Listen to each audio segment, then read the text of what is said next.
In the hill country of Tennessee, in 1823, where morning fogs settled into valleys like secrets refusing to dissipate and family reputations were built over generations but could be destroyed in a single moment of exposure, there existed a plantation whose modest prosperity masked a story of betrayal, coercion, and consequences that extended far beyond a single generation.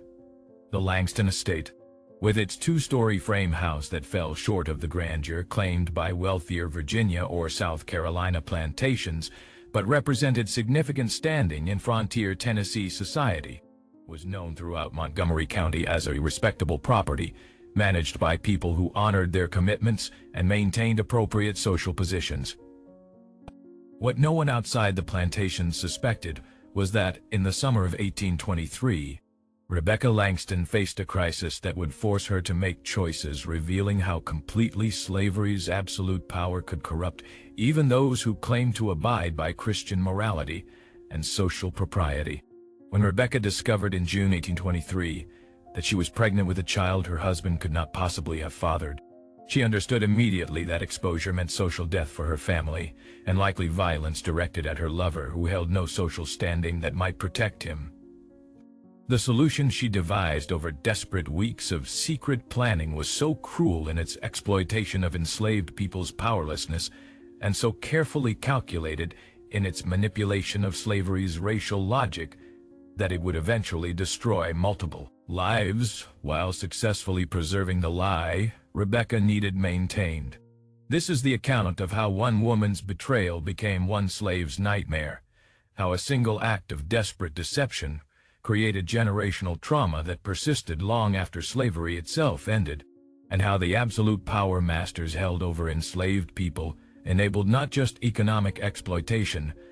but also the forcing of innocents to participate in covering crimes they had no part in committing. Before we continue, tell us where you're watching from, and if this is your first time on our channel. And don't forget to subscribe for more stories of plantation life that official histories preferred to bury in silence. The Langston plantation occupied 800 acres of adequate farmland in the hill country east of Clarksville, producing tobacco, corn, and livestock that sustained a comfortable lifestyle for the family without making them truly wealthy. Thomas Langston, master of the estate, was 38 years old in 1823 and spent significant time away from home traveling for business, buying livestock from Kentucky farms for resale to plantations throughout Middle Tennessee. These trips lasted weeks or occasionally months, leaving Rebecca, who was 32, alone to manage household affairs and supervise the plantation's relatively small enslaved workforce of 14 people.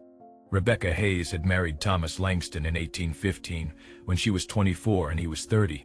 their union representing a practical alliance between two families of similar modest standing rather than a romantic match. Though they maintained appearances of appropriate affection in social contexts, they had two children by 1823, a son named William born in 1816 and a daughter named Catherine, born in 1819. And Rebecca had settled into the role of plantation mistress with competence if not enthusiasm. She managed the house slaves, oversaw food production and preservation, maintained correspondence with family in eastern Tennessee where she had grown up, and fulfilled the social obligations that defined respectable women of her class and time. But Rebecca was restless in ways that alarmed her when she allowed herself to acknowledge them, finding plantation life isolating and repetitive, feeling trapped by social expectations that gave her significant authority over slaves, but virtually no agency over her own life. Thomas Langston's business travels increased in frequency after 1820, his livestock trading expanding into a more elaborate operation that took him away from home for longer periods. During one of these absences in spring of 1823, Rebecca became involved with a man named James Hartford, the adult son of a neighboring farm family who worked his father's property and occasionally came to the Langston plantation on various pretexts that allowed him to visit when Thomas was away. James was 29, unmarried, and possessed enough awareness of social boundaries to understand that any relationship with Rebecca was dangerous for both of them, but particularly for him. His lower social standing meaning that accusations of improper behavior with a married woman of the planter class could result in serious violence even if the relationship had been initiated by the woman herself. The affair began in March 1823 and continued through May with increasing recklessness. Rebecca and James meeting in locations around the plantation that seemed private, but were actually visible to slaves who worked nearby and who understood exactly what they were witnessing, even if they never spoke openly about it. Slaves learned early to see everything while appearing to see nothing, to know their master's secrets while maintaining the fiction of ignorance, understanding that acknowledging awareness of white people's transgressions was itself a transgression that would be punished severely. By late May, several of the Langston plantation's enslaved people knew about Rebecca's affair with James Hartford, though they discussed it only in the most private moments and only among those they trusted completely, aware that any hint of gossip reaching Rebecca would result in punishments designed to discourage future awareness of master's private business. Rebecca discovered her pregnancy in early June 1823, recognizing the signs from her 2 previous pregnancies and understanding immediately that she faced a crisis. Thomas had been away since early April, traveling through Kentucky and not expected to return until mid-July at the earliest. The child she carried had been conceived in late April or early May, timing that made it impossible to claim Thomas as the father without suggesting either that he had returned home secretly, which multiple witnesses could disprove, or that she had somehow miscalculated her conception date by weeks, which would become obviously false once the child was born. Rebecca considered various desperate options, attempting to induce miscarriage through herbal preparations that slave women whispered about, but that Rebecca had no reliable knowledge of and feared might kill her rather than end the pregnancy, fleeing to distant family and claiming widowhood, a plan that required abandoning her children and all social connections, or confessing to Thomas and hoping he would react with something other than violence, an outcome she couldn't bring herself to gamble on. Each option seemed impossible, and as June progressed and her pregnancy became more established and less likely to end naturally, Rebecca's desperation grew into something that would eventually produce the terrible solution she implemented.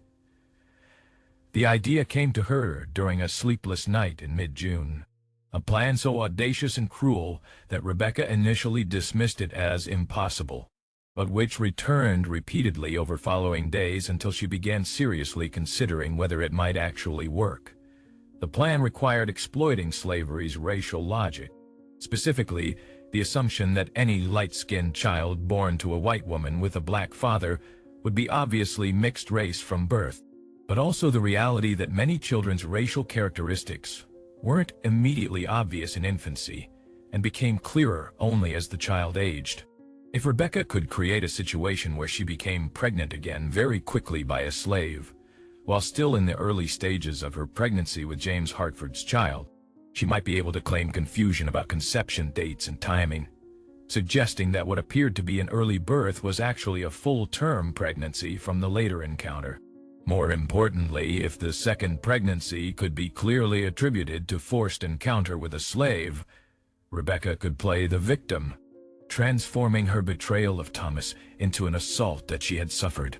replacing her guilt with her supposed victimhood and Thomas's rage at her betrayal with his rage at the slave who had supposedly violated his wife. The plan's cruelty lay in its requirement that an innocent enslaved man be forced to participate in covering Rebecca's crime and then be punished, probably fatally, for a violation he hadn't committed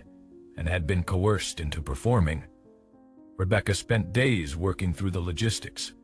understanding that the plan's success depended on careful timing, selection of the right slave to coerce, creation of evidence that would support her eventual claims of assault, and her ability to perform convincing deception for everyone involved, including Thomas. She selected Isaiah, a 25-year-old field slave who worked on the plantation's most distant tobacco fields and had minimal contact with the main house or other slaves who might observe what Rebecca was planning. Isaiah was strong, healthy, and crucially had no family connections on the plantation that might complicate Rebecca's plans, his mother having died years earlier and his father having been sold away when Isaiah was a child. In late June 1823, Rebecca summoned Isaiah to the main house on a pretext of needing heavy furniture moved in preparation for summer cleaning, a task that required him to work in second-floor bedrooms while other slaves remained on the lower floor. Once Isaiah was alone in her bedroom, Rebecca locked the door and explained what she needed from him with a clarity that left no room for misunderstanding. She told Isaiah that she required him to get her pregnant, that this was not a request he could refuse, that if he complied she would eventually claim he had forced himself on her but would ensure the punishment wasn't fatal, and that if he refused, she would immediately claim attempted assault and ensure that he was tortured to death slowly, as an example to other slaves about the consequences of threatening white women. Isaiah, understanding that he faced death either way, but that compliance offered at least a possibility of survival if Rebecca kept her promise about limiting punishment, agreed to what Rebecca demanded. What followed was not consent by any definition that term might carry. Rebecca held absolute power and Isaiah had none. She threatened his life, and he complied to avoid immediate execution. And the entire encounter was coercion, regardless of how Rebecca might later describe it in the private journals she kept, and that would eventually, more than a century later, be discovered by historians researching the Langston family papers. Rebecca's journal entries from late June 1823 reveal her awareness of the plan's cruelty combined with desperate self-justification. She wrote about doing what was necessary to protect her children's futures, about how slaves were property whose purposes served masters' needs regardless of slaves' preferences, about how the temporary suffering of one slave was acceptable price for preserving a family's honor. She never acknowledged Isaiah's humanity or considered that forcing him to participate in covering her crime was itself a profound violation. Her thinking so completely shaped by slavery's logic that she genuinely seemed to believe Isaiah's compliance absolved her of moral responsibility for what she had coerced him to do. The plan's second phase began in mid-July when Thomas Langston returned from Kentucky to find Rebecca claiming she had been assaulted by Isaiah during his absence, that she had been too traumatized and ashamed to immediately report the assault, but that she was now pregnant, and certain Isaiah was responsible.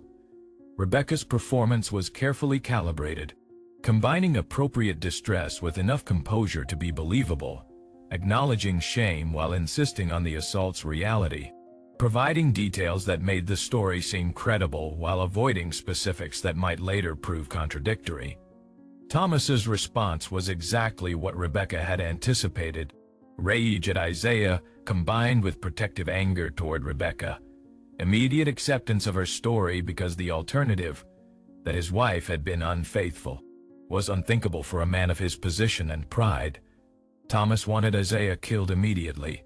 but Rebecca intervened with what she claimed was Christian mercy, suggesting that Isaiah should be punished severely, but not fatally. Sold away to the Deep South where he would suffer for years in brutal conditions that were effectively slow death sentences,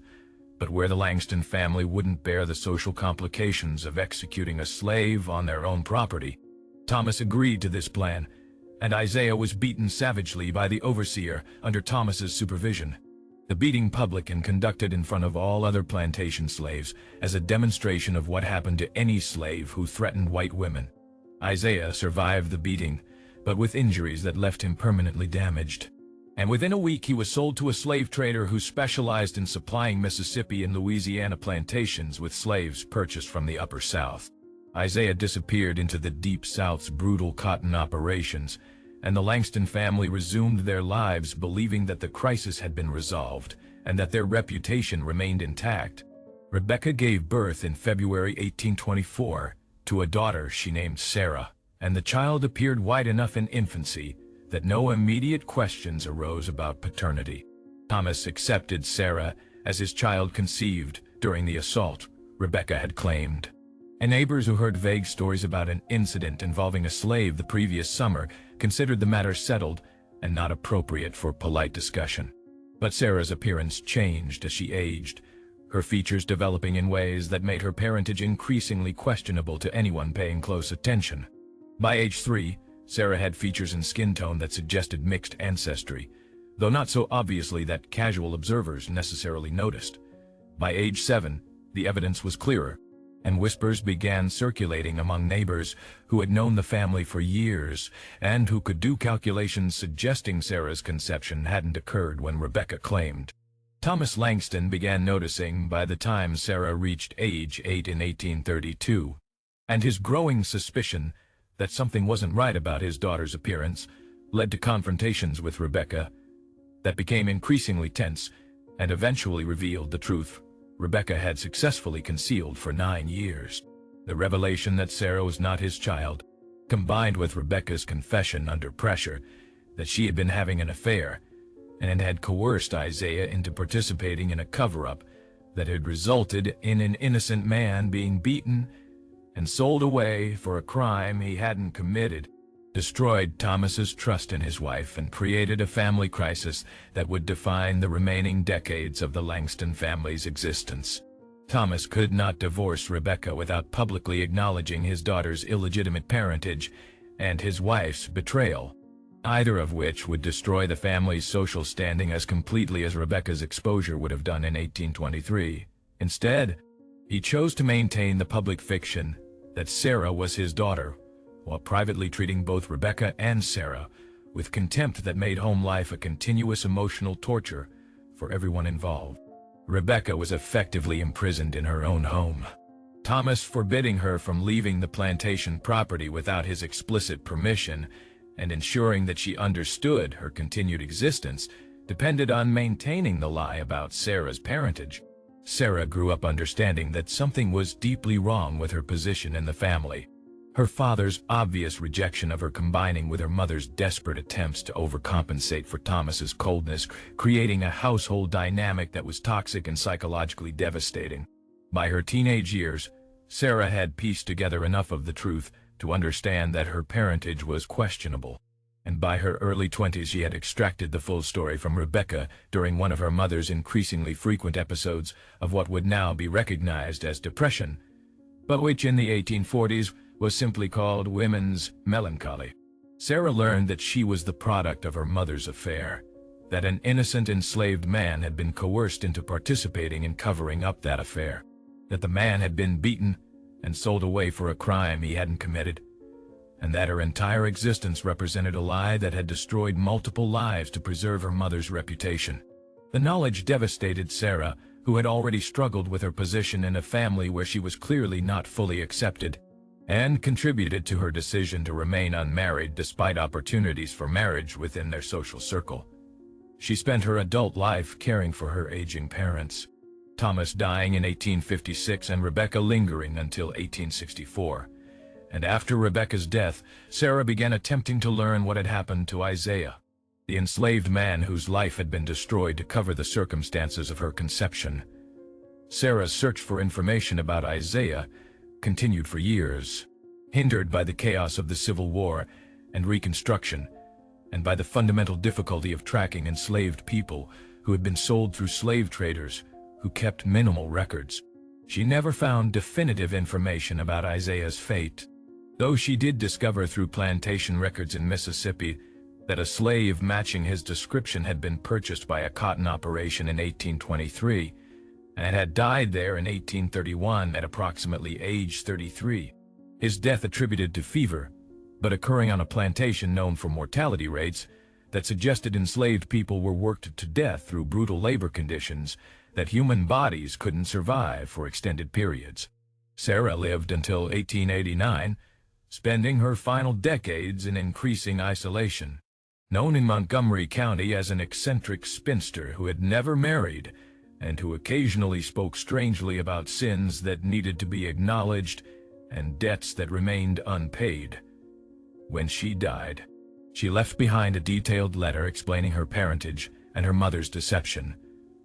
a document she requested be placed in Langston family papers for future generations to read and understand. The letter was discovered in 1964 by historians researching Tennessee plantation families, and its contents, combined with Rebecca's journals that Sarah had preserved rather than destroyed as she might have done,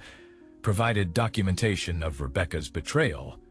her coercion of Isaiah, and the consequences that rippled across decades long after the original events. Modern historians analyzing the Langston family papers have used Sarah's letter and Rebecca's journals to reconstruct the events of 1823 and their aftermath, creating a case study in how slavery's absolute power enabled not just economic exploitation but also the forcing of enslaved people to participate in covering masters' crimes. Isaiah appears in official records only as a property entry purchased by Thomas Langston in 1818 for $650, maintained on the plantation for 5 years, and sold to a Mississippi trader in 1823 for $800, a profit that represented the only documentation of his existence that his masters considered worth preserving. His forced participation in covering Rebecca's betrayal, his brutal beating for a crime he hadn't committed, his sale into conditions that killed him within 8 years. All of this was legal under slavery's logic, and no one involved faced any consequences for destroying his life to protect a white woman's reputation. Rebecca's actions reveal the casual cruelty that slavery's power structure enabled even in people who likely thought of themselves as moral and Christian, her journals never expressing genuine remorse for what she did to Isaiah, but only regret about the complications that followed when her deception began to unravel. Thomas's willingness to accept Rebecca's story without serious investigation and to immediately authorize savage violence against Isaiah demonstrated how completely white men's honor was bound up with control over white women's sexuality and with absolute authority over enslaved people who could be punished brutally for actual or imagined transgressions. And Sarah's tragic position, born from betrayal and coercion, spending her entire life knowing she was the product of crimes that had never been acknowledged or addressed, illustrated how slavery's sins extended beyond the generation that committed them to haunt descendants who inherited guilt without having participated in the original wrongdoing.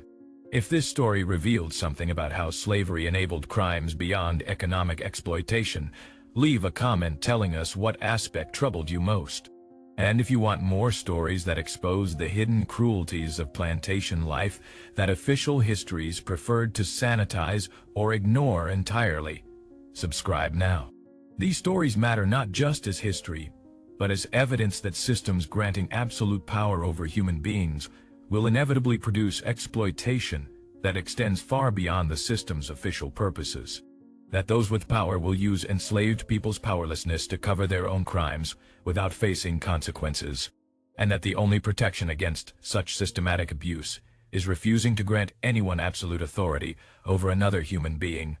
regardless of the justifications offered. Some believe Rebecca Langston deserves understanding as a desperate woman trapped by circumstances she couldn't control who made terrible choices under extreme pressure. Others insist she was simply a perpetrator who used her racial and class privilege to destroy an innocent man's life to cover her betrayal, and who then lived decades without facing consequences while the man she destroyed died young in brutal conditions. What is certain is that Isaiah, whose full name we don't even know because plantation records listed enslaved people by first names only, was forced to participate in covering a crime he hadn't committed, was brutally beaten for a violation he had been coerced into performing, was sold into conditions that killed him within 8 years, and received no acknowledgement of his humanity or suffering beyond a property entry noting his sale price. That Rebecca's deception successfully protected her reputation for 9 years, and even after exposure resulted in no punishment beyond private family tension, and that the systems of power that enabled Rebecca to coerce Isaiah and then destroy him to cover her betrayal operated legally and with full social support because slavery by its nature granted masters absolute authority over enslaved people's bodies and lives that could be exercised without accountability or restraint.